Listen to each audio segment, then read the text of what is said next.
Dodds. Thank you very much indeed, Mr. Speaker, and it is a privilege to follow the honourable gentleman, the member for Esher and Walton. And can I say at the outset that for similar reasons that he has given, we have had very good discussions with the government over recent days, and indeed the other members on the backbenches in both parties. And for the reasons that he has set out, we agree that the right approach is to support the Amendment N in the division lobbies tonight, in order to give the Prime Minister that necessary support which will indicate to the European Union that there is a way through which can command support in this House.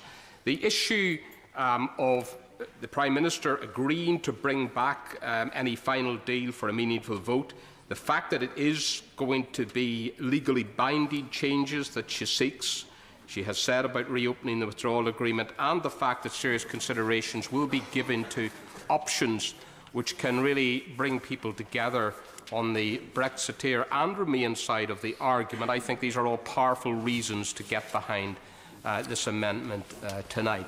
I believe that there is a way through the current difficulties in terms of the deadlock, but some of the options that are being put forward tonight through other amendments simply don't command a majority, in my view. And I think we have to be realistic about that. And I think that we want a deal, certainly on these benches. We want a deal. We do not want a no-deal outcome. But the idea of taking no deal off the table is more likely to lead to a no-deal outcome than anything else, because that's exactly what will ensure, if that were to be the case, that will exactly what will ensure that the EU holds out and gives absolutely nothing in terms of any future negotiations. And certainly, having dealt with the Irish government over many years of different hues, that's exactly the approach that they've told us that they will take. So it shouldn't become as any surprise that should be the case. The Prime Minister has focused in on the issue. There are issues with the withdrawal agreement and the political declaration. We have some issues with those, but the backstop is the main issue. And that is the issue which, if addressed, can mean that we can get a withdrawal agreement through this House.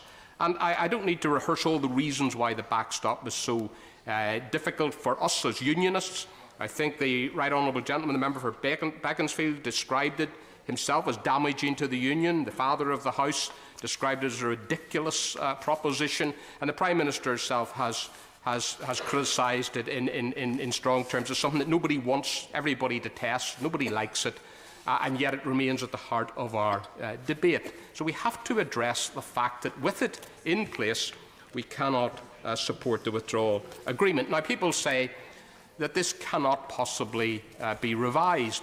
And yet, as the Honourable Gentleman has just said, Michel Barnier himself this week, having to deal with the criticism that came in the way of the European Commission spokesperson who said there would have to be a hard border in the event of a no deal, said, no, there doesn't have to be, and I won't repeat the quote that he has just given. But the fact of the matter is, if in a no-deal situation we can have a situation where there is no hard border, we can certainly have such a situation in the event of a withdrawal agreement and a deal. Of course it is the case that that is the situation.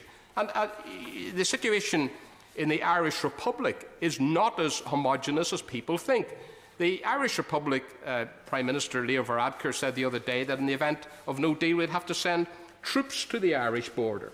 And then quickly the Irish government retreated from that. He was out in Davos and he may have been mixing with all sorts of characters. I don't know who those could possibly be. And he obviously got carried away with the rhetoric. So there's some wild stuff being said. And one of the things that really concerns many, many unionists, and we do speak for the vast bulk of unionists in this House who are concerned about the implications of the backstop, one of the most damaging arguments is that this is designed to protect the backstop, the Good Friday Agreement, the Belfast Agreement, as amended by the St Andrews Agreement.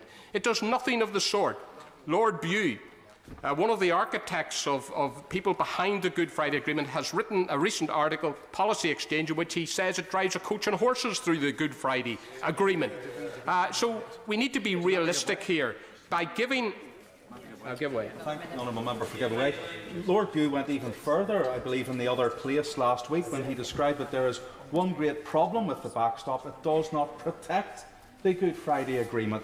And he's made that point repeatedly, and surely that is the issue, that the backstop actually drives the coach and horses, as he said, through the withdrawal agreement. Yes, absolutely right. And I would urge right honourable and honourable members on all sides, please, to read what he has said. He voted Remain. He's a supporter of the Good Friday. Read what he has said about this instead of listening to some of the myths that are about that. For instance, the myth that the open border is part of the Good Friday Agreement, the Belfast Agreement. The Belfast Agreement does not mention anything to do with an open border. I mean, this is a complete... What we want in Northern Ireland, on all sides, we as in our party are absolutely committed to no hard border on the island of Ireland, but not at the expense of creating borders down the Irish Sea with our biggest market and with affecting the integrity of the United Kingdom. That has got to be the sensible position.